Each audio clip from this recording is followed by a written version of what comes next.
Are you a creator? Thinking of starting a blog or a podcast? Well, we've just launched Podcasters Emporium, our very own online store for podcasters and creators. We've got mics, headphones, audio interfaces, and much more. And to kick everything off, we're offering 25% off everything with the discount code CHATTER. That's all caps CHATTER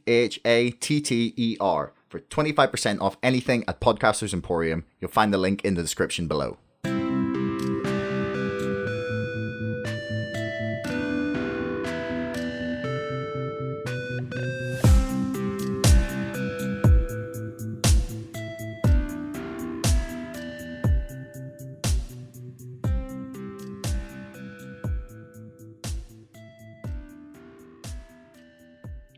Hello, and welcome to another episode of Chatter, a podcast from The Gist, with me, Josh Hamilton.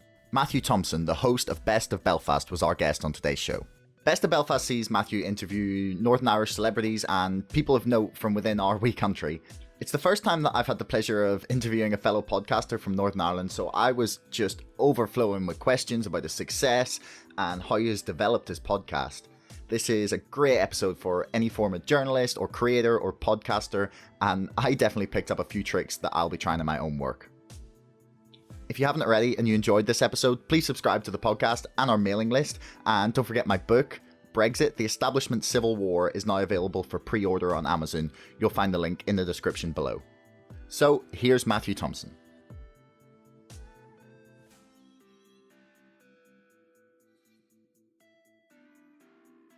Had a flick through. All good. Excellent. So yeah, I'm ready when you are. Cool. There's a wee tiny bit of feedback. I don't know if you have your headphones turned up all the way. Sometimes, even if you're wearing headphones, the sound can kind of come through into your mic, if that makes sense. Okay, let me see. That sounds, it's gone now. Whatever happened, okay. That's it. Excellent. Oh yeah, I turned the headphones down. Happy days. Yeah, it's always the balance of I want to be able to hear people, but not too much. Yeah, no, I understand. So yeah, I'm ready to go. Cool, mate. Awesome. Thank you very much for having me on. I've just hit record, so work away. Excellent. So Matthew, it's an absolute pleasure to have you on the podcast. I cannot believe it. Took me this long to find your podcast, given like how much I love listening to podcasts, and B, how long it took me to get you on the show. It's been a month since I discovered the Best of Belfast, and since then, I've listened to a handful of episodes and really enjoyed them. So why don't you give us a little idea of how you got started, why podcasting, and why it made you want to start your own? Awesome, man. So, I mean, yeah, first of all, there are 1,000,001 different podcasts out there. So it's no surprise that it takes time to kind of find the ones that you like. And then also there's 1,000,000 different people to interview. So I really appreciate you giving up your time and giving me the kind of space to come on and chat. Podcasting for me, I have always really loved kind of the more intimate, long form Desert Island Disc style interviews. But it was probably only six or 7 years ago that I actually, discovered podcasts and realized what they actually were. And I even remember where I was. I was driving in the car. We were visiting my wife's family. And I came across this guy called Tim Ferriss, and I was like, who is this Tim Ferriss guy? Oh, he's interviewing people. Okay. And he had like this 2.5 hour long conversation with David Blaine, the magician. And I'm not like a massive magic geek by any stretch of the imagination, but I was just absolutely enthralled by this really long, super honest, super intimate conversation with, David Blaine, someone who had seen from afar. I kind of knew bits about him. I thought I'd pigeonholed him into a certain box. I was like, this is the kind of guy this is. And he just walked through his life story. He walked through growing up really poor in Brooklyn. He walked through like his mom getting really sick. And I was just like, oh my goodness. Like, I can't believe that there is a space where people can be so honest. But also I just found myself really learning so much. He was recommending books. It was the first time I ever heard of Man's Search for Meaning by Viktor Frankl, who was a psychologist who was in one of the concentration camps in the Holocaust, and just went into I've read the book, all of this stuff. And I was just like, whoa. So that really gave me a taste as a listener. This is the type of stuff I want to listen to. And from there, just went and binged like loads and loads of long form style interviews. Never with the intention or never thinking that I would start one myself. And then whenever I started Best of Belfast, it then became very clear. I was like, oh my goodness, this needs to be a podcast. I love podcasts, so let's do it, bro. Why not? What do you make of Tim Ferriss's interview technique? I've just finished the 4 Hour Work Week, and I've been really enjoying some of his podcast interviews. I'm awaiting the 4 Hour Chef at the moment. Yeah, his writing's amazing as well. Like 4 Hour Work Week. If you can see past kind of the gimmicky side, and he would even say this himself, there's actually a lot of real gold in there that you can apply to any sort of work life. And I would say I've definitely drawn on a lot of his kind of principles. I like his interview style because he's not afraid to follow his own curiosity, and he certainly is not afraid to kind of turn his podcast sessions into like therapy sessions. And what I mean by that is, I think the biggest lesson I've taken away from Tim's interview style is he asks the questions that he wants the answers to himself personally. I know that sounds really simple and really obvious, but I think one of the big mistakes that I made at the start of the podcast was to be too detached from my guest and to try to put up this professional phone voice, sheet of questions. All of a sudden I turn into this journalist, and it's very kind of abstract and detached. Whereas Tim's not afraid to say it. He's like, he's sitting down. One of my favorite interviews ever was with a guy called Gabor Mate. He's an addiction specialist. I think if podcasts could win Oscars, that episode would win an Oscar. And it's just Tim being so open and so honest and asking this guy like very, very sensitive and personal questions that he's going through. And I mean, the amount that I got from listening to that was massive. So that's something I try to bring into my interviews. While it's not the Matthew Thompson show, and I make sure very clearly that it's not all about me, I try to make it about the guest as much as possible. But just like a kind of protagonist in a movie or just like a character in a video game, the host is the avatar. The host is the bridge to connect the people listening to the person that's being interviewed. So you're the stand-in for the listener, and so your job is to really serve the listener and advocate on behalf of the listener. And so that can lead to things like making sure that the interview isn't boring, making sure the conversation's flowing, making sure that it's interesting, making sure that you're getting to that kind of white hot gold center of a conversation that actually we are really interested in listening to as humans. We don't really care much for the fluff, we don't really care much for the shallow, unless that's what we've signed up for, unless we're tuning in to a comedy podcast, and that's really what we want in that moment. But if we are searching for that intimate conversation, you want to be getting into some of the nittier grittier places of conversation. And another small little aspect of that is playing the fool sometimes, where your guest says something really smart, and even if you know what it is, you just kind of say, wait, so what does that acronym actually mean? Or, okay, so you just said this and you assumed that we all knew the context behind this. Could you just break that down for us a wee bit? And the goal is, like, I remember listening to Tim, and it would happen all the time, where he would just stop a guest and he would butt in and he would ask the question that I had in my head. And I was like, oh my goodness, Tim, thank you so much, because it was going to bug me if I didn't know, kind of the context of that. So as a host, I think that's something that we are always trying to do as well, is it's just serving the listener, and the listener gives their time and their attention, which is the most scarce resource we have. And I'm always trying to make sure that it's a worthy investment. Well, that kind of relieves me of a little stress. There was a part of me that was wondering when I sent you the questions in advance that you were going to read them and go, is he just like trying to steal all my interview techniques? No, bro. Like, honestly, like I think you're doing the best job as a host if you are selfishly asking the questions that you want to ask. And what I mean by that is, and how you can balance that with generously serving your listeners, is I'm a big believer that the specific is the universal. And what I mean by that is, like, I don't know why I'm referencing comedians so much today, but here we go. Comedians make great podcasters. Oh man, they totally do. But the reason why comedy is such a great teacher is because, even from a young age, if you're watching even like really mainstream guys like Michael McIntyre, the reason why you get so bought into it is because you're like, oh, here, mate, I do that. That's just like me. Like, I think those things, or I say those things, or I do those things. And even in the most like nitty gritty specific examples he gives in his life, with the parts of your life where you think, oh, nobody else does this, or no one else thinks like this, like it's just me. All of a sudden in that sort of area, you find that there's a real great level of relevance and resonance. And so finding and walking into some of those areas as a host, I think it gets you out of the territory of just bland, everyday style interviews, particularly if a guest has been interviewed loads of times before. Like if you're dealing with someone who's well known and has done loads of interviews, they're bored of the questions, the listeners are bored of the questions, you as the host can be bored of the questions. And so one of my favorite podcasters is a guy called Andy J. Pizza. He runs a podcast called the Creative Pep Talk Podcast. And his motto is don't be boring. That's what he says. He says his goal in life is just not to be boring. And I think having that in your head as well, if you're interviewing, if you're bored listening to your guest, it's your fault because you're not asking the questions that are going to stimulate you. But if you're bored, you can absolutely guarantee that your listeners are going to be bored as well. Sorry, I dozed off there for a sec. Was there any other podcasters that inspired you at the start? Or anyone that you thought, apart from Tim Ferriss, okay, there's someone I really admire, I would like to emulate, or perhaps, okay, there's no way I can do that kind of podcast, but I would like to be using that kind of format or asking those sorts of questions?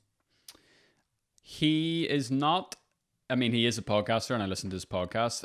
Seth Godin, the writer and the kind of thought leader on marketing. I am like a disciple of Tim Ferriss. I mean, I'm like the biggest fanboy. I'm like beyond the realm of super fan for this guy.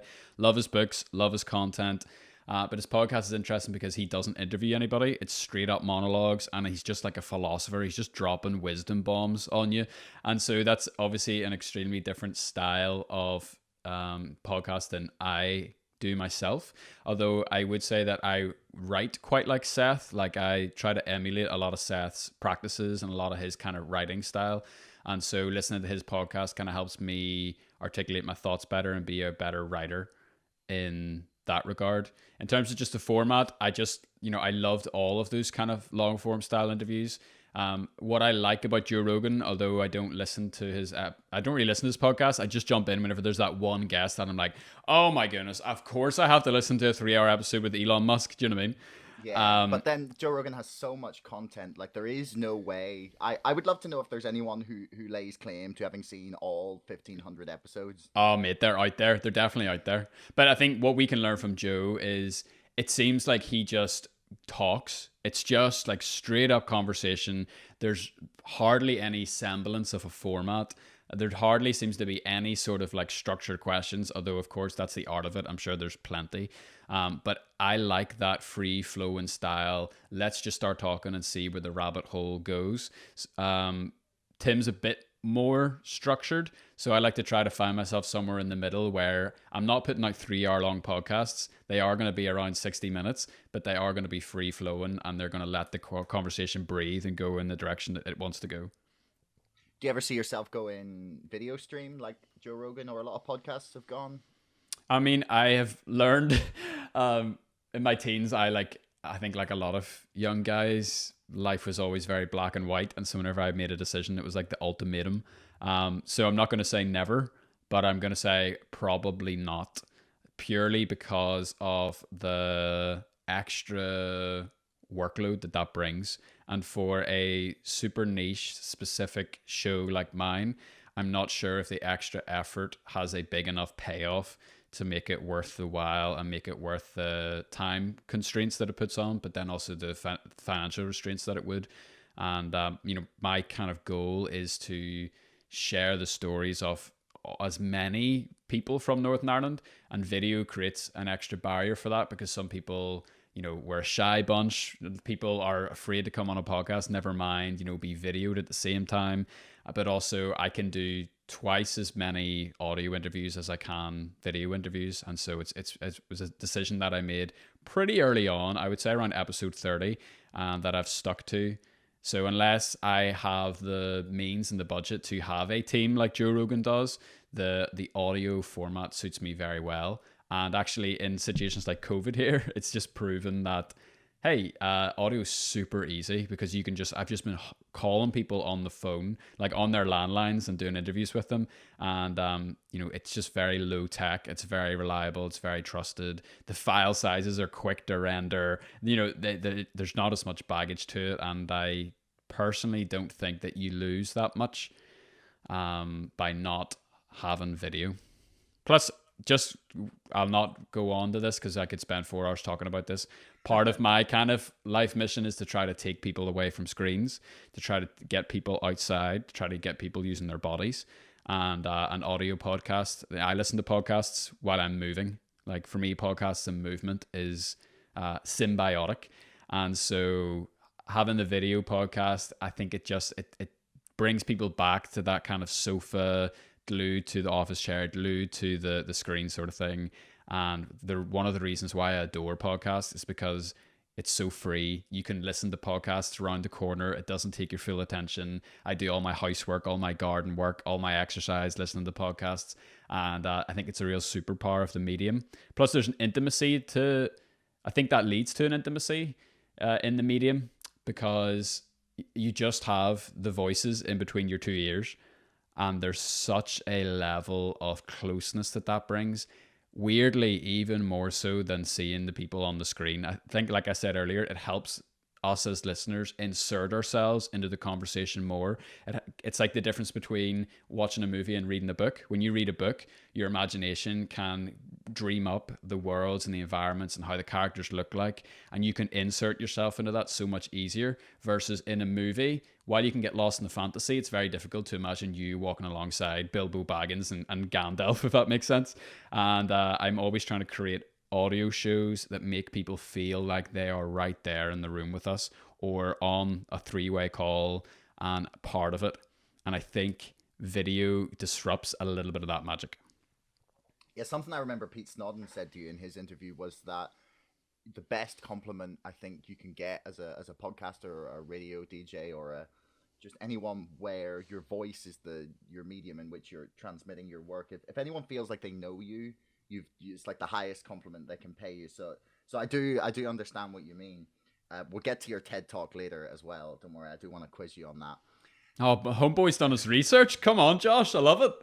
I have to, man. Like I realized that going in winging it very early on didn't always work because I'm not Joe Rogan, and I did also I discovered once while I was watching an episode of his with Neil deGrasse Tyson that he had prepared a whole bunch of topics to talk about with Neil deGrasse Tyson, or perhaps Neil deGrasse Tyson had just prepared them, but there was a whole list of things that they were planning to go through in their 3-hour That's great. like interview. So I think Joe Rogan, there's maybe a little more preparation. Yeah, than... like the reality probably is like Neil's agent walks in, it's like, okay, Joseph Rogan, here are the things you're going to talk about.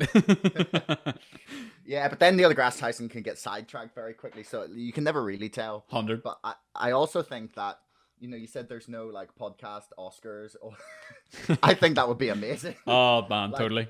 But then I would just have to say that I do believe that the second Alex Jones Joe Rogan podcast is the greatest like piece of podcasting ever done, just because of the sheer lunacy of the entire episode. It's amazing. Like nothing like that will ever be created again. Absolutely. It's just totally unique. Yeah, I saw a thing like sorry, I'm a rabbit hole as well, so I'll keep this short. No, go for it. You know, Joe Rogan's Podcasting. Yeah, that's it. I mean, enjoy the long form medium, bro. Just enjoy it. The you know, Joe Rogan is just, this interview is, you know, kind of mid 2020. If anyone's listening in the future, Joe Rogan's just signed up like an exclusive deal to Spotify, so he's only going to have his podcast on Spotify. And someone was saying that if all of Joe Rogan's listens were on Spotify, he would be the most listened to person on Spotify in the world.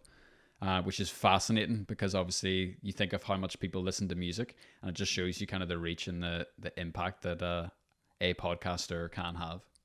Yeah, people don't, when I tell someone they has the biggest show in the world, I don't think they quite grasp like how many people that means. It's like, close to 200 million a month. Yeah, and for example, like the Elon Musk show, the recent one, is sitting at like 15 million views or whatever so far, and that's just YouTube streams. Absolutely. And if you're CNN, that is on in every hotel and airport and think place like that, they get like 1 million viewers for a prime time show, dude. And he's getting 15 million people just streaming on YouTube, and that's like about a quarter of the total. Absolutely. Fascinating. One of my like absolute Sorry, I am turning this show into an absolute whatever you're about to say. I was going to say Joe Rogan fanboy experience. One of my favorite kind of guilty pleasure podcasts is called Fake Doctor Real Friends, and it's a Scrubs rewatch podcast.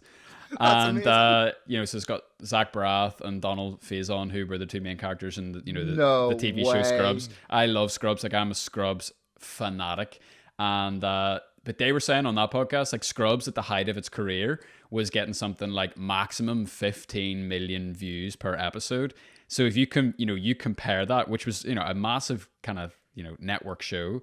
It's funny how in the digital space, like, independent people are rivaling that. Which is just mad.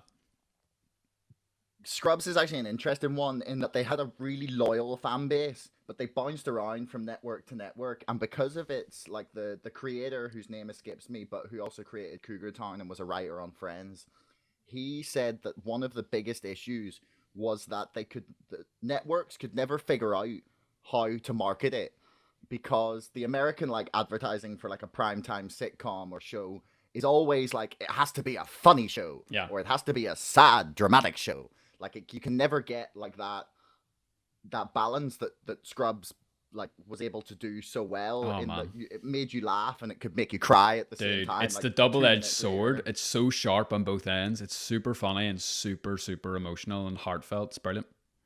It's fantastic. So, on Best of Belfast, is there a guest that surprised you more than anyone? Was there something that you just, like, someone you weren't expecting to be, like, an absolute hoot, or someone that you weren't expecting to go, like, deep into a topic that you find yourself, like, spending the entire podcast on? Yeah, so I mean, like, and I know, like, people will recoil when they hear this answer, but, like, legitimately every guest always surprises me, and that's part of the joy of doing the podcast, is that. And one of the reasons why I started, like I said, is because we all have preconceived ideas and notions of what people are like. Whether it's a public figure who we all know and we have grown up, interacting with through their work or whatever, or whether it's just a type of person, like an archetype of, oh, well, this is a farmer from Larne. I know what farmers from Larne are like. Do you know what I mean? In your head, you have all this kind of, like, preconceived ideas, and so I'll be like, obviously, as a guest, I walk in and I carry that into the interviews, and even though I've done so many interviews, I still face that, and so there's always a moment in the interview where it's like 15-20 minutes in where I'm just sitting there, like, shocked, and I'm having, like, an internal conversation with myself, like, oh man, like, you did it again. You had no idea who this person was going to be like. You had no idea what they've been through. You've no idea how amazing they are or how interesting they are. And it's one of the reasons why I keep doing what I'm doing. I'm just constantly hooked on that experience of, wow, I'm really getting to know something about this person that I could not have expected.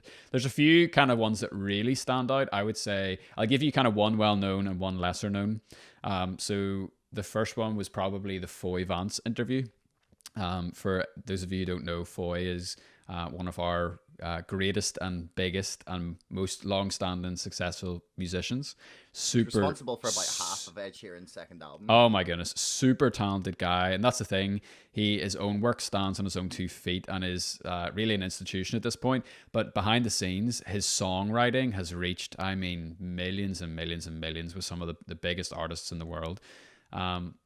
So the Foy interview was really interesting because it just started off in a really weird place. We had kind of butted heads accidentally whenever it started. I had, in my research, dug up something that I thought was really funny and really hilarious, and it was something that he actually didn't want to talk about, and it was my kind of, like, light place to start. So the whole dynamic of the interview shifted, and I was kind of nervous. I was like, oh my word, like, I've lost this guy. And Foy has so much confidence and so much respect for himself that he would totally just walk out, and he would have no problem doing that. And I was like, oh my word, like, I think I'm about to lose this guy. But really interesting. It basically then led to a point in the conversation where I was like, why do you not want to talk about this? And he goes, well, because I wasn't awake in that time of my life. He said I was asleep. And so I was like, scraping the barrel, like, trying to find something. I was like, okay, well, like, you say you were asleep, like, what woke you up? And there was like a 20-second pause. And he goes, probably the day my dad died.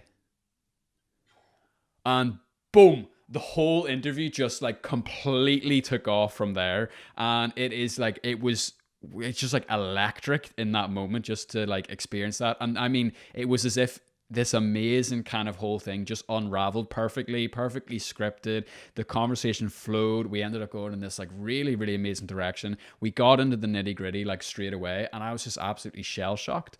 And what I also loved about that interview was the silence. So he's someone who really thinks about his words. And I had loads of people say to me like, that Foy Vance interview was amazing. Like I was out for a cycle and I had to actually pull over to the side of the road because I thought my phone had broke or went out of battery because he paused so much in between answers. And I intentionally left that in because that was part of the experience. And I always try to have the conversations as raw and as real as possible. And I try to leave them pretty much untouched in the editing room because I want people, like I said, to experience what I experienced and to feel like they were there. So that was a really, really interesting interview. It was also just hilarious because we did it at like 5 a.m. in the morning because he just got off the boat and he was coming over to play his first gig after being after not being on tour for the first time in like 11 years. It was just, the whole experience was just bizarre. But the second one was a guy called Norman Surplus, and it really just caught me off guard. And it started off kind of like a long time listener of the show. They wrote in and they said, blah blah blah blah blah, I love the show, you should interview my dad. And I get quite a lot of guest suggestions. I maybe get maybe 5 a week. It depends on the week. And some of them you're like, okay, cool. Some of them you're like, I don't know. But this one was just so vague, and it just kind of like clickbaited me in. I was like, okay, tell me about your dad. And he literally just wrote back and says, nah, it's probably better if you meet him. I was just like, what? I was like, you're totally trolling me right now, and I'm so on board for it. I was like, I am hooked. So I arranged a time for this guy's dad to come to the studio, and Norman showed up, and again, the most unassuming man you've ever met. Probably around like maybe mid-50s, and just looked like the most ordinary Northern Irish man you could imagine. And that's what I look like, so that's okay. And Norman comes in and he just starts telling me his story, and he says, like my dad, he was like he's a marine engineer and all good. And, me and my brother had this wee shed, and we just started making like video games in the shed. And we made, you ever remember like all those Formula One games? And I was like, yeah. And he goes, yeah, well, we made all them in that shed. And you're like, wait, what? And he's like, yeah. And then whenever like the graphics got so good on the consoles, it became photorealistic. And so what that meant was you had to get photographs and paste it on the graphics. So, I had to go all the way around the world and photograph every single Formula One track on an analog camera and bring it back and paste it in to this model that I had made from memory, watching this all the Formula One races. And you're like, whoa. And then he's like, yeah. And then like a few years later, we decided, we decided, I think we sold that and we got into something else. And, we were the first people to bring wind energy to Northern Ireland. You're like, what? So he starts this like, this wind business, sells that, and then gets cancer, and gets really bad cancer, and gets such bad cancer that he's lying in bed watching the hospital TV, and he's like, I don't think I'm going to make it. And there's this documentary comes on about gyrocrafts, which are like these wee kind of like aircrafts that look a wee bit like a flying motorbike. And he's like, right, if I beat this cancer, I'm going to learn how to fly one of them. So long story short, beats cancer, goes to England, hires a pilot, learns how to fly it, buys one himself, brings it back to Larne, trains, ends up being the first man in the world to circumnavigate the planet in an autogyro. Took him 2 years. He crashed in Thailand. He got stuck in Russia. He was flying over oceans. And I mean, it was just the most epic hero's journey I'd ever heard in my life. And I was just like, oh my goodness. And that is definitely one of those ones where I'm just like, I love this show. I love Northern Ireland. And I love following those random wee things. So yeah, there's two. Both different, but gives you the flavor. That sounds like a truly amazing story to have heard. Oh, What was the name of the Norman Surplus? Surplus. Honestly, if you scroll through the archive page on the website, you'll not miss it. It's him. He looks like, Buzz Aldrin in front of his wee yellow aircraft. He's an absolute hero. He's definitely living with a surplus of life. Anyway. So how do you deal with a podcast when you're like, say you're interviewing someone and you're not getting the answers you wanted or expected, or say you feel someone's like holding back a bit? Like, if you find that you've had to get better at getting the kind of answers that you want out of people, and about opening people up, because there's a whole school of thought there on different ways in which you should approach trying to open up your guests for an interview, and then more specifically even for a podcast. But how do you deal with that? Does it throw you off or anything? I think it's twofold. I think the first thing is letting go yourself and letting go of your own expectations and accepting the person that's in front of you. The most frustrating interviews to conduct and listen to as a listener are the ones that it's so heavily scripted, and that the guest is just trying to take it somewhere else, but the interviewer keeps pushing because they've done their research and they have the questions and they want to use this super fancy, smart, slick answer that they've spent hours thinking about, even though it doesn't actually work. And I would say, like, personally, one of my biggest learnings was to do the research, do all the questions, engross yourself in the guest's world, and then pretty much as soon as you hit record, rip the sheet up and don't look at it, and use it as just a ejector seat, where if for some reason the interview gets completely derailed, or there's like a 20-second pause and you get lost and you get flustered, which doesn't really happen anymore because you start to get more comfortable on the mic. You start to treat these as real life conversations, and in real life conversations, it's not like all of a sudden the interview, the conversation just abruptly ends. You always find a way to keep it moving. So it's learning just to kind of like let go yourself. The second part is then, like I was saying earlier about the whole boring piece, it's not the guest's fault that they're boring. It's your fault as an interviewer. Like, I am a 100% believer in, you could get anybody in the world and set them in front of a microphone, and the right interviewer could make it compelling and complex and fascinating. So I really take that onus on myself. And if an interview doesn't turn out good, I say, okay, what did I do wrong? It's not the guest's fault. Particularly, you're the one that invited them on the show. Like, there's something there that you think is interesting, and people are obviously, they turn out very differently than how you imagine, but it's having that onus on yourself. In terms of opening guests up, I do one of my biggest areas that I focus on is kind of the whole guest experience. And I've thought about that, and I'm continually optimizing that from the very first email all the way through to the final thank you. And, I've trialed and I've tested loads of things, and I've seen what works and what doesn't work. Having some sort of a ritual is really important. And this was easier in a pre-COVID world because, we would have a recording studio. We would take them on a tour of the building. We would get them a coffee. We would, chat. We would, there's a very specific kind of order of things that I would do to ultimately try to make the guest trust you in as short a space of time as possible. You're a bit like a door-to-door salesman, where you have a very short window to get the person to open up to you before they shut the door. That kind of is what it feels like whenever you're meeting all these different types of guests. It's the same principle doing interviews remotely and doing interviews over the phone. You just have a shorter window, and it's harder because you can't use body language. You can't use a smiling face. You can't use kind of like a warm sort of atmosphere. But it's still possible to warm your guests up. And I think the ultimate ingredient to a good interview is trust. And that's because the key to any relationship, or the key to any positive interaction, whether it's professional or personal, is built on trust. So the number one goal as a host is, how do I get this person to trust me? One of the ways I do that is very simply, before the interview starts, before the red button is pushed, and even before they meet me for the first time and they agree to come on the show, one of the things I make it explicitly clear is, this show exists to make you look good. I exist to celebrate you and make your story as appealing and interesting and as insightful as possible. Also, you have complete editorial over this interview. As soon as this is finished, I'm going to send you the audio. You can listen to it. You can edit anything you want out of it. No questions asked. I'm not precious. This is your story, and I want to tell it in a way that you're proud of and that you're comfortable with.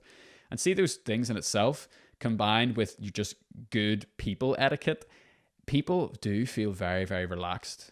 And if you honor people, there's a great kind of thing an old mentor of mine used to say. He said that I think it's like the Hebrew word for honor is something like a key and a door. So, you know, kind of like hieroglyphic style. It was a picture language kind of back in the day. And the way a lot of the kind of like wise men have interpreted that is that honor is the key to unlock the inner door. And if you can do that, if you can honor your guests, if you can make them feel special, if you can make them feel valuable, if you can make them feel important, then it all opens up and it all flows from there. That's a really interesting quote. Sorry, I've just been necking tea like you wouldn't believe while I've been sitting listening to you. Do you know what's funny? That's the other thing. Like, there's been times where guests have done that, where it's like, I'm so sorry, but can I use the toilet? It's like, mate, don't worry at all. It's not a live show. You do whatever you need to do. Like, Joe Rogan gets away with people going to the bathroom in the middle of his show, so... I haven't actually seen that. That's awesome. Yeah, there's like quite a few times. I mean, his are like 4 hours, so fair play. Yeah, but he seems to just not, like, it's really rare that I've ever seen him go out to go to the bathroom. But He's just developed a bladder of steel over the years. It's all those long, like, fight sequences or fight commentaries, you know? Yeah. Or, like, it's probably being up on stage as a comedian as well. Like, you've just got to be like, okay, right, ignore that. I don't need the bathroom. I think as well as it's a sign that the guest is super comfortable or, well, super nervous. But, like, as a host, I find, like, you just get so in the zone and you're so focused that, like, your lungs could start working and you probably wouldn't notice. It's like whenever you get really enthralled in a story, in like a play or a movie. Like I'm reading lots of books on storytelling structure at the minute, and there's this great phrase the guy uses, and he says, "This is the moment in the story that if it's working right, everybody stops coughing." And you're like, oh my word, that's totally right. Like, how many times have I been sick or if I had a really bad cough? But whenever I'm super engrossed in something, all of a sudden I'm not coughing. It's very, very, very, very strange. Well, there's a biological process by which if you're coughing and spluttering or like have a runny nose and you're having sex, it stops because your body is like, okay, I need to, like, just like the evolutionary process goes, okay, I need to reproduce here. I love like, that. No distractions. Yeah. Like, it's like your body is telling you, like, right, come on, we son, need to shelve everything right now and focus on this number one priority. Exactly, and I like that your body does that. It's very, very smart. The body knows what's up, man. It does. So you were talking about honor there, and how you like to honor your guests to try and get them to feel as open and like just prepared and trusting as possible to give you the best possible interview. Do you want to talk me through like your first few podcasts and how that kind of developed, like how the way you treat guests might have changed and the way you approach the podcast might have altered from your first podcast to now? We've just released number 144 with my former boss, actually. Oh, Janine was your boss? Yeah, well, I worked at Muriel's for about 6 months. She is a serious gal. She is so legendary. She's tough, she's focused, she's driven, she knows what she's doing. I was so impressed by Janine. Oh, she's great, Craig. Like, I was lucky, I used to get to work in the upstairs bit in Muriel's, in the little cocktail bar there. And 1 or 2 times it was just like her and her mates in there and me just serving them. So I was just sitting chatting away and occasionally making a drink and getting paid for it. So good. She's under, I think more people need to know about her, need to know about her story. Because, you know, you got Bill Woolsey and Willie Jack and, you know, all those sort of guys. They get a lot of airtime and a lot of people kind of know who they are. But Janine, she's like Batman. She just flies beneath the radar. And she is also just hilarious. She's just good banter. You see, I had no idea that she owned so many different spots until I actually worked at Muriel's. That's what I mean. She's making money moves in the background like people don't know. And the Jeggy Nettle is such a nice little spot. Oh, lad. One of my faves. I don't understand how the house bar managed to waste so much space. So good. Like after I walked in there, I was like, how is this so spacious? Like Oh yeah. where like as soon as you took the booths out, you got like twice the amount of room for people. But anyway, I feel like we're getting madly Totally. distracted here. So the first few episodes, like it's so different. Like I could talk about this on like 4 different layers. Like first layer, and this is the layer everyone loves to talk about, is the technology, even though it's pretty much the least important. I was using like a 30-pound USB microphone. I had this huge like Lenovo laptop that I had to have it plugged in and connected up to Audacity. So I was like cycling to my first few interviews were in guests' houses, which is super bizarre. Cycling to people's houses and like, setting this big laptop up on their coffee table and sometimes even holding the USB microphone, sometimes setting it down. It was a Blue Yeti Snowball mic, which was actually great for what it did. Picked up a lot of background noise if you didn't have a quiet room, which I guess I'll come back to, but also was just this super hyped up, insecure, nervous guy who really was afraid of putting myself out there in the public domain, I suppose, and was so terrified of messing things up and so anxious about the tech failing me. I just had tech anxiety. Like every second of the interview, it's like, is it working? Has it stopped recording? Like, are our levels still good? And I think that made it difficult to have that comfortable, relaxed style of interview that I'd really tried to achieve and that I really want. The other thing was, I mentioned this already, so I'm not going into too much, was the sheet of questions. And it was just bang, bang, bang, bang, bang. Very little follow-up. This is what I prepared. This is what I'm talking about. The interviews were all so much shorter, even though they felt so much longer. And what I mean by that is, like, I was looking back on my first few episodes the other day, and I was like, what, 30 minutes? I could have swore that interview was like 4 hours long. And then I look back at some of my recent ones where it is 2 hours. You're like, man, that felt like 15 minutes. And it just shows kind of, I think, my own comfort level, but also I think the quality and the flow of the conversation. And I'd love to go back and maybe interview some of my earlier guests and almost do a better job for them and showcase their story in an even better way. But it's amazing to go back and see how much you've grown, how much the show has grown. I think there is a real charm, and something that I was hyper aware of and still am hyper aware of is that I'm still early on in my kind of interviewing career, and that because I've experienced as a listener the charm of even watching the host grow, because like I said, they are the main character in the story. They are the character that you relate to. They are the character that you identify with. There is something so amazing about watching your host grow and develop and the show get better and the show get interesting guests, the production quality to increase, and people do buy into the journey, and the journey that's the best part about the podcast. It's the reason why TV shows like Friends and like Scrubs works, is because people buy into the characters and they want to follow and see where they go, because it tells us something about ourselves and it gives us hope that we're growing, we're developing, we're pushing forward. The same way for me, interviewing guests is like a audio time capsule. If I listen to an interview that was done 3 years ago, it immediately takes me back to that situation. But it's the same thing for the listeners. Like if I stick that David Blaine interview on in my head, I can remember the exact roads that I'm driving down, and it immediately transports me back to this place. So the podcast was a monthly show as well whenever it started. That was purely just because of the time constraints that I had. We were big on social media. We're not on social media at all now. I'm not on social media at all, myself personally as well. And the show is now weekly, sometimes more. During COVID, we've done daily episodes. I used to do video podcasts for some of them. Like I said, the whole video side, it hasn't happened for over 100 episodes now. And it's just been this amazing process just to see all aspects of the show grow. And then on a personal level, see the personal development and the growth and the confidence, even more than confidence, although it is very connected, just the comfort and being more comfortable in your own skin and learning to use your normal voice instead of your phone voice, and learning to embrace some ums and ahs, learning not to have to edit everything out, learning to get things wrong in an interview and just be like, oh, I'm so sorry, like I'm totally out of line there, or I'm so sorry that's not right, or can I do a quick redo here, and just being okay and knowing that actually your listeners are totally okay with that, because that's why they listen to podcasts like this rather than the super, super slick NPR, highly produced documentary style stuff. They want that intimacy and they want that human connection.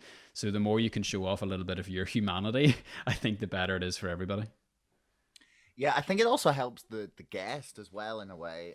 I was interviewing Sam McBride yesterday, the political editor of Fantastic the newsletter, the guy who wrote Burned, which is a fantastic book, if a little dense.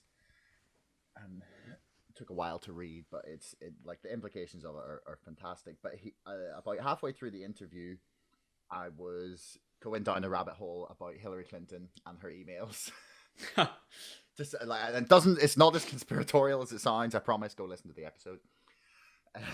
But I just lost my train of thought like midway through a sentence. Oh man, I was like, hang on, just give me a sec here, Sam. I've completely forgotten what the point of my story is, and it just happens in conversation to me sometimes because I am guilty of occasionally going off on tangents while telling a story that don't seem to help the larger overall story, but in my head it's providing a greater context which enhances the experience for the listener. But maybe people are just sitting there being like, get to the fucking point.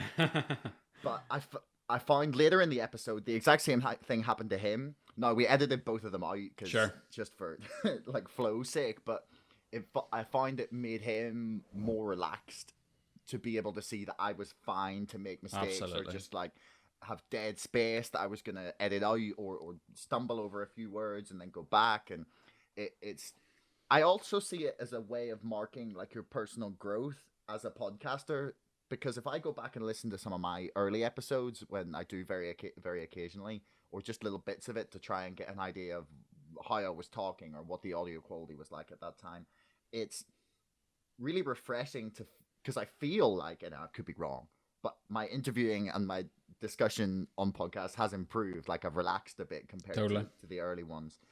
But one thing I did encounter was that, especially early on, there was, say, technological problems or audio quality that was like not the way I wanted, or there was things that seemed to just go wrong or not work whenever I needed it to.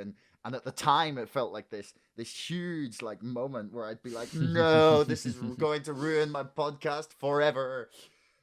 But it turned out to not be that big a deal. Like, people get over it, don't listen to it, or turned off and maybe don't come back for a while. But that's kind of okay. Like, you've just got to accept that that's going to happen sometimes, even if you're doing everything perfectly. Like, did you find you had those kind of like moments of anxiety or stress like early on? Totally. Did they end up mattering? So I mean, like, I think like something that I've only actually made a connection in my head right now in this very moment is how much the whole early adopter model actually applies to your show. So unless you are a recognized brand household name, as in like you are a David Tennant or you are a big company like the BBC, when you just launch a podcast, nobody listens and nobody cares about anything that you do right or wrong. The early adopters are the people who they actually are there for, I think what the Japanese call the wabi-sabi. The wabi-sabi is like the little kind of marks and the little imperfect grooves that are on, let's say, like a piece of pottery, like a mug. The bits that aren't just right, that little bit of imperfection, they're actually there for that. That's what they want. Because if they wanted a completely smooth and perfect mug, they'd go to IKEA and they'd buy 40 that look exactly the same. And so your first listeners are people who are highly invested in the new thing, and they don't mind watching you sweat. They probably enjoy it. They don't mind things being a bit rough around the edges. They're there because this is new, this is something different, and they want to be, one of the first. And it's interesting because a lot of my really, really faithful listeners are the people who've listened from the start. And even though, let's say like 100 people would come and listen, maybe only 10 would stay. Only 10 would come back for round 2. But those people that do come back, those are your people. Like, it's kind of like if they loved you during episode 0, it's like how much more are they gonna be there for you, cheering you on whenever you get to episode 100. And I've learned that it's less about trying to appeal to everybody and more about trying to find those people who just, for whatever reason, just love and appreciate and would miss what you do if it was gone. So some of those earlier episodes, I had a couple of big tech issues. I did one where I recorded it in a cafe. He's an entrepreneur and he owns loads and loads of businesses actually. But we did it on site. I paid a videographer to be there. It was a big deal. I think it was even a commissioned episode. And I felt like there was a lot on the line. I wanted it to go well. It was very early on, maybe episode 15. And we were beside this like refrigerator where they kept ice cream, and it just made the most awful fridge noise ever the whole way through the interview. And at the time, did not notice it in the slightest, because it's just some of that white background noise that your ears are very, very good at naturally filtering out, but the microphone isn't. And I just remember getting back and just listening to it and just having, that just awful sinking feeling where you just really are like, I just cannot believe this happened. And you're checking the files. You're like, no, this cannot be happening to me. Like, da da da da da. And yeah, in that moment, you're like, oh man, this is it. Like, it's all over. Like, this person's, this company that's commissioned me to do this, they're going to be furious.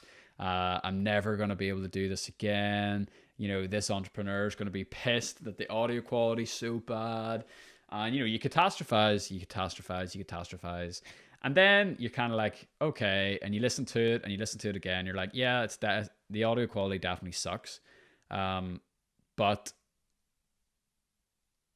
your ears do get used to bad audio quality.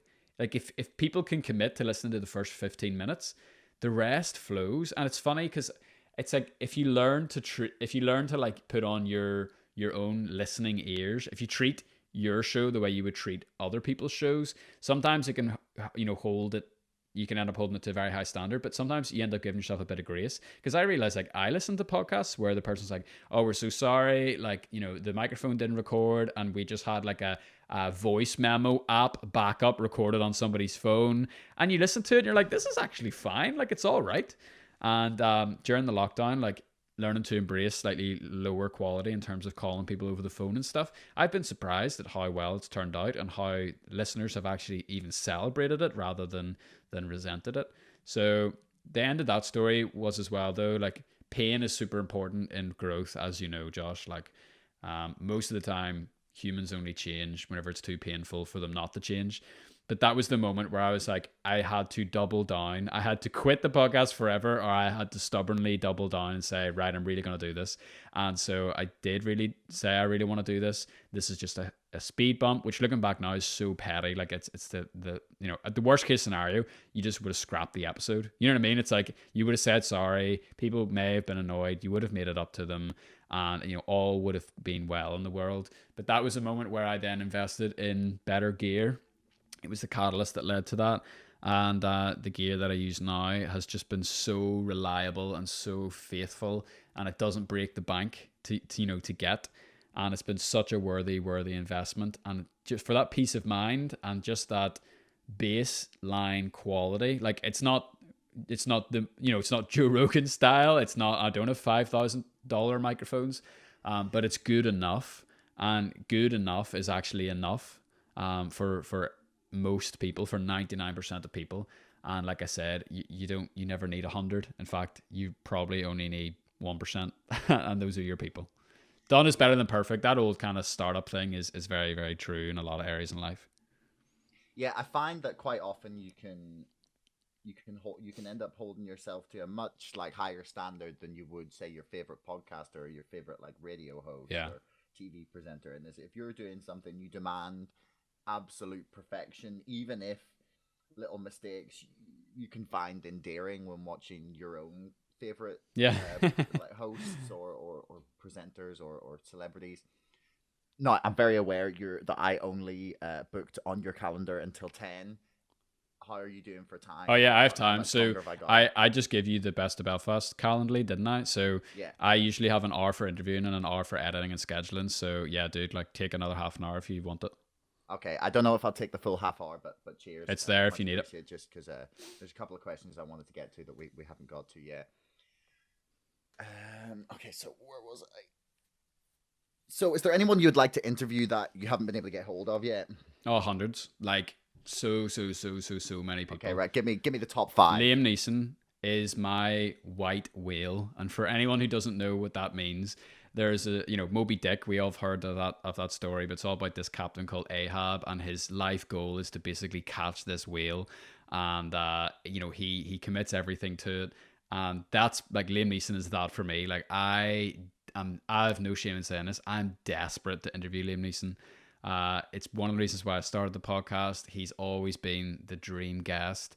And he's absolutely someone that I really, really want. And I always say to myself, maybe the final episode of Best of Belfast, episode 1000, in many moons, to come, will be that final sit down interview with Liam.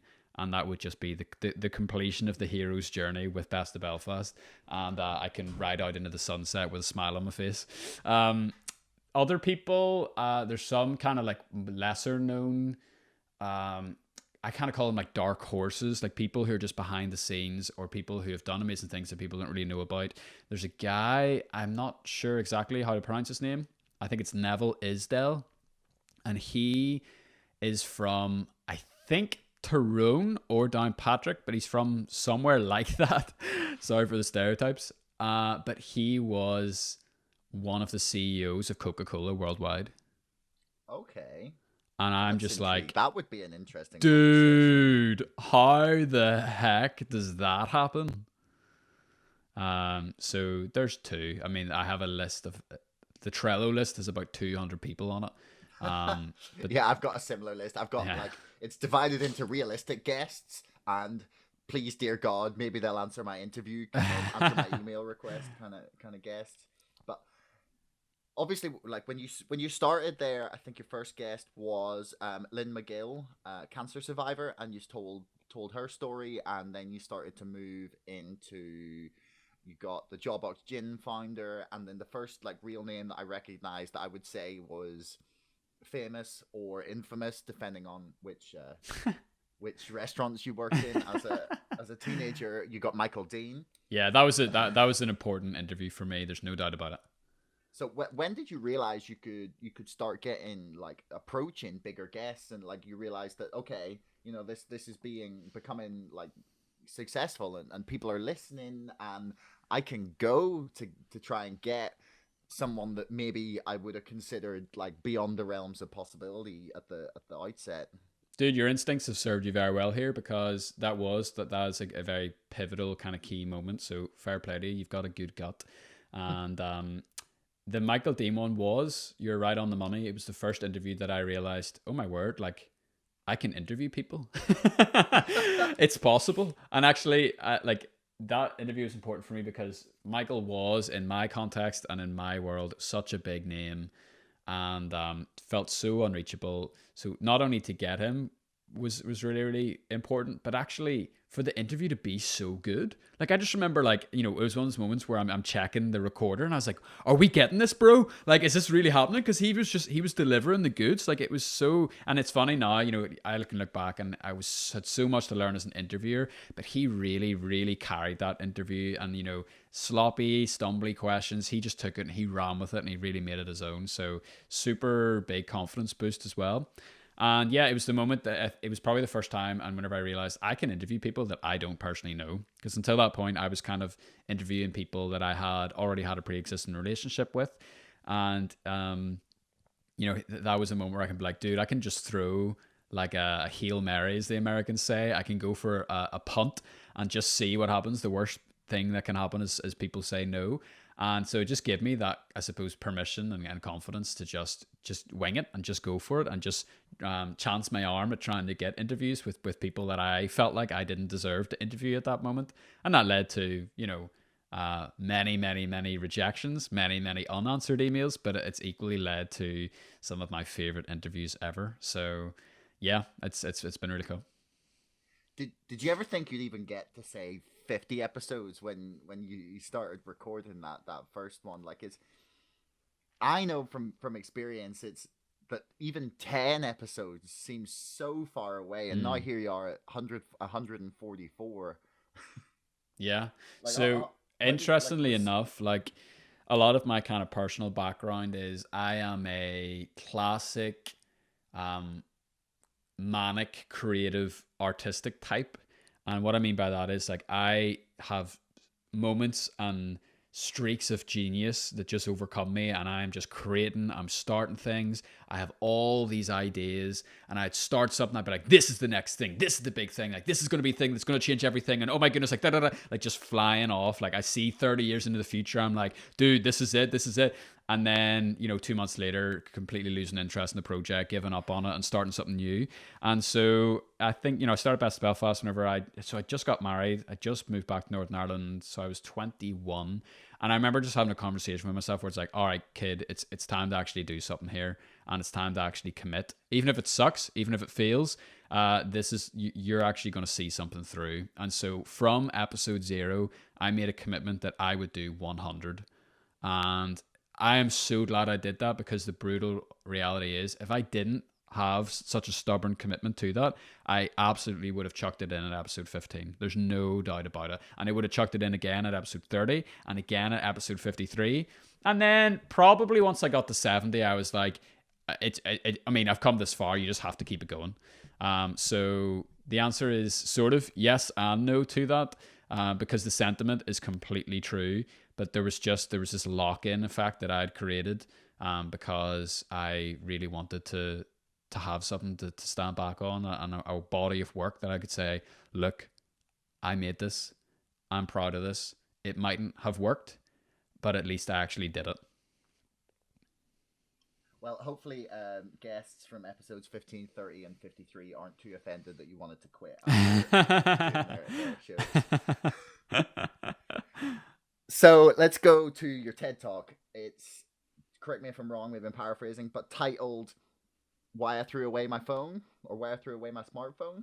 Yep, that works. So yeah, if I'll put the link in the description. People can go look for the full talk. It's really what you make some points that have really made me consider whether I'm going to keep my smartphone when it's on its last legs. I'm considering just a little flip phone for my next phone, but then I do love being able to send pictures everywhere. 100%, mate. So do you want to give us the elevator pitch of your TED Talk and how you actually decided and why you decided to do a TED Talk in the first place? Totally. So here's a spiel, and here's the short spiel. I, in loads of areas of my life, have been on a personal quest to pursue the deep instead of the wide. And that sounds very esoteric and a bit wanky and a bit arty-farty.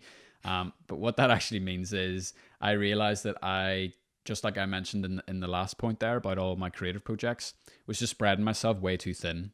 So I had 40 different plates going, and all of them were crap.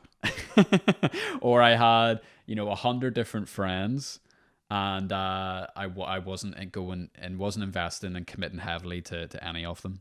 Or I had, thousands and thousands and thousands of connections, yet I was extremely disconnected and was not embedded into a community, into a tribe, into a family, into a village, into whatever buzzword you want to throw on that. And so that manifested in lots of ways in my life. And one of the ways was through me taking an honest look at my relationship with tech, and specifically my relationship with social media. And the reality was I kind of discovered that I was spending more time online connecting with people who I frankly didn't care that much about. And when I say that, I don't mean that in a super savage way. I just mean like they're not my nearest and dearest. They are my acquaintances, they are business connections, or they are friends who I have met over the years but aren't particularly close to. And I remember doing like a simple calculation on a piece of paper, how much time I spend investing in these shallow relationships versus how much time I spent investing in the deep and most meaningful relationships that I actually care about. And the numbers scared me. And I realized that I was completely skewed in what I actually cared about and what my priorities were versus what my actions actually told me. And so I realized that something had to change. So I have had like a long-standing battle with tech throughout my life, and I would say have, like a lot of people, experienced forms of addiction to it, and I've used it as a way to escape, and I've used it as a way to distract from things that have been going on. And I just decided, like I said, I got to, mate, I'm 22, I'm married, we're thinking about having kids. It's time for me to really slay some of these dragons in my life instead of just going down the path that has kind of been laid out for me. And I had to make some decisions about, and this is going to get a bit kind of cliche, but kind of about like the man that I want to become. And I was realizing that actually the things that I was doing weren't leading me to a place that I wanted to go. And so even though I had all these ideas and priorities and dreams of who I wanted to be and what I wanted my life to look like in the future, my actions were actually in complete contrast to it. And so took radical action, and I'll be the first to say it was radical action. It's not action that I would necessarily prescribe to everybody. I think everyone needs to find what works for them and what they need to do. In my situation, that meant taking a very hard cut and a very, very strong push away from tech and social media and establishing very clear boundaries. I tried, like a lot of us, deleting the apps and setting things up and using kind of, time restraints and everything. But they just never worked. I just always kept coming back to them. So I just said, you know what? You can't check something that isn't there. Do you know what I mean? It's like you can't get sucked into something that just simply doesn't exist. It's like that very old classic, if your left hand causes you to sin, then cut it off.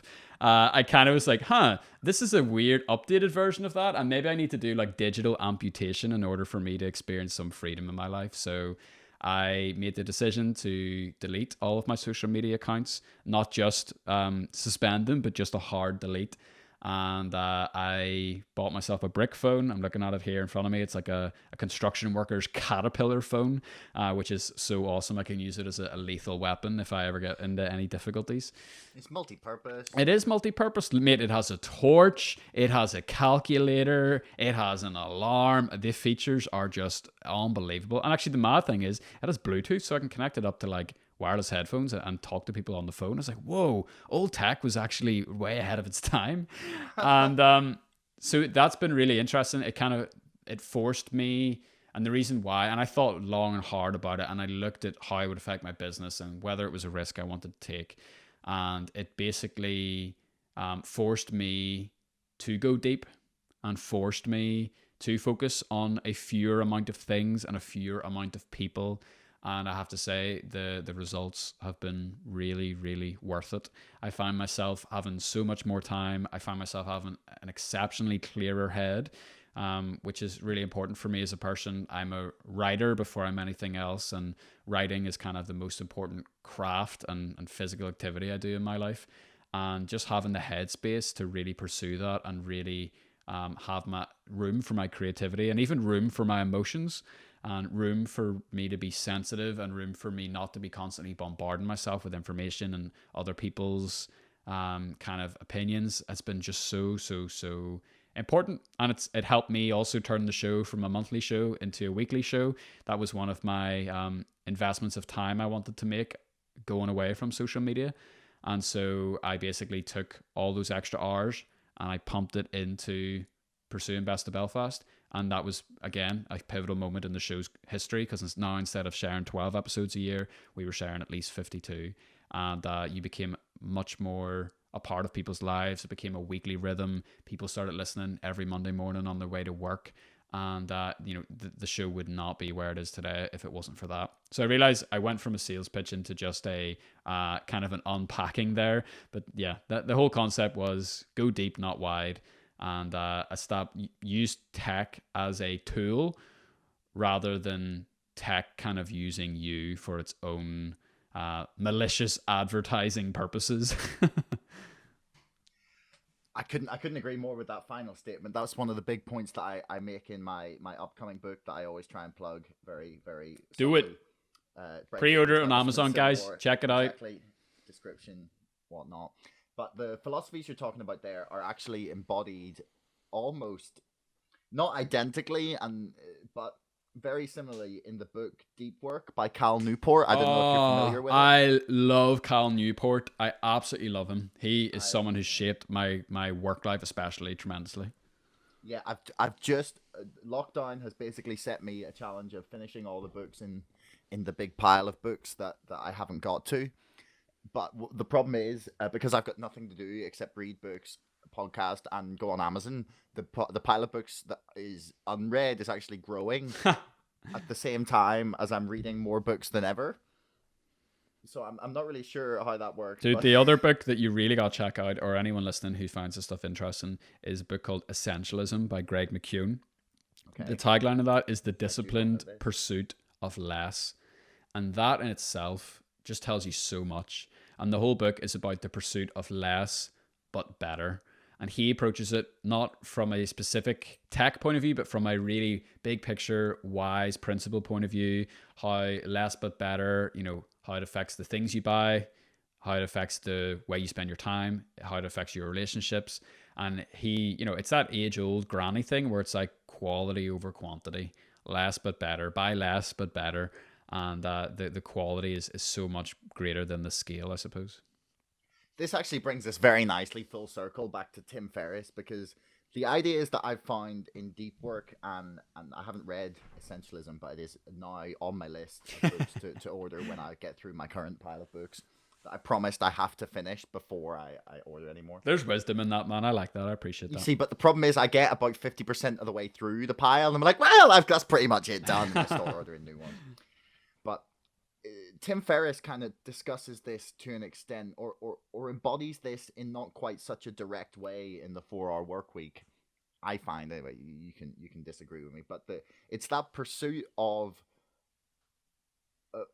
real, just focusing on what you want to do and not becoming distracted by all these emails and extra work just designed to fill your time.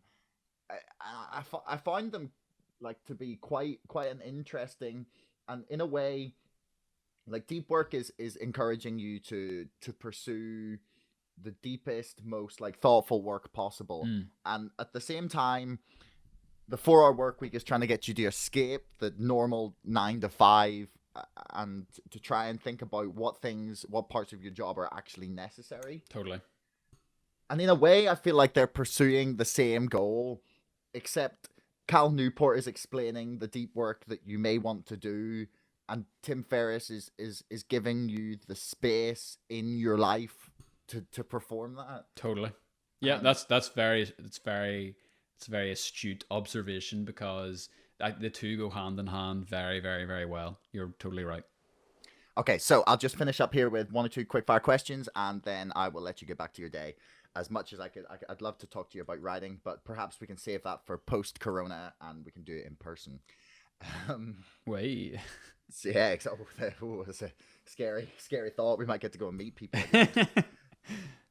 So what's your personal favorite podcast to listen to, aside from this, obviously, and your own one?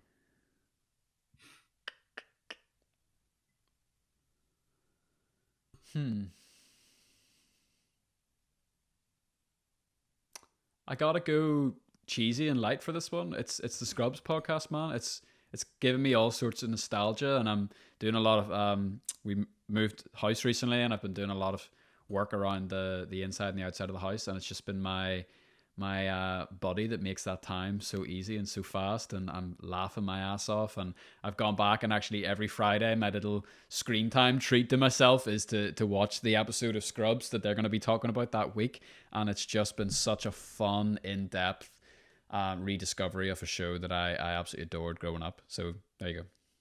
I've actually found that during Corona, because I've actually been really trying to cut my screen time down, because I spent quite a long time just sitting around watching TV while I was bored. And you actually appreciate whatever you're watching a lot more when it's that rare thing that you watch it in the space of a few days. You really just sit down and lose yourself in it. Yeah. I'm reading a book called Finding Flow by Mihai Csikszentmihalyi. He's quoted a lot by Cal Newport. He's done all the research into flow and about exactly what deep work is whenever you're in the moment and you're flying. But he has a really interesting kind of observation about what brings humans satisfaction in the day to day, and he has this thing about meal times where he says like human happiness is like the Golden Gate Bridge and it peaks around meals. But what's really interesting is if you start eating too much, you start to get diminishing returns. So it's like 3 meals a day is like optimum happiness because you're with people and you're enjoying your food. But if you jump to like 6 meals a day and snacks, you start to enjoy things so much less. And it's the same with, if because I only watch 2 episodes of Scrubs a week for this podcast. Those podcasts are amazing and I'm loving it versus like a 20 episode binge where, after your third one, you don't even enjoy it anymore, but you're just stuck. You know what I mean? Yeah, I've been there before. So, last question. What is the one interview technique that you believe that all journalists or podcasters should try? Dude, make your sheet, write your questions, do your research, and then throw it away. Let your curiosity lead the interview, and don't be afraid to ask the questions that you want to know the answers to, because the reality is there's a very, very high chance that a lot of your people who are listening are going to have the exact same questions for themselves. Well, that's a fantastic piece of advice to wrap up on. So I'll just say thank you, and make sure everyone goes and listens to Best of Belfast. There's some really, really great episodes in there. Gary Lightbody, I think, is my personal favourite so far. But the Pete Snodden episode was really interesting as well for someone who I mean, as a podcaster, you get a lot from that, don't you? Okay, so, well, yeah, thanks very much, Matthew. Awesome. Thank you for your time, and thank you for everyone who's listened to this all the way through to the end. Really appreciate it. Thanks so much for listening. If you enjoyed the show, don't forget to subscribe to our mailing list or on Twitter or Facebook, and definitely to this podcast. Coming soon, we've got interviews with the world famous biker Shaq Lucassen and with the former lead singer of CC Smugglers, Richie Prynne. So make sure you subscribe if you don't want to miss those. Until next time, thanks for listening.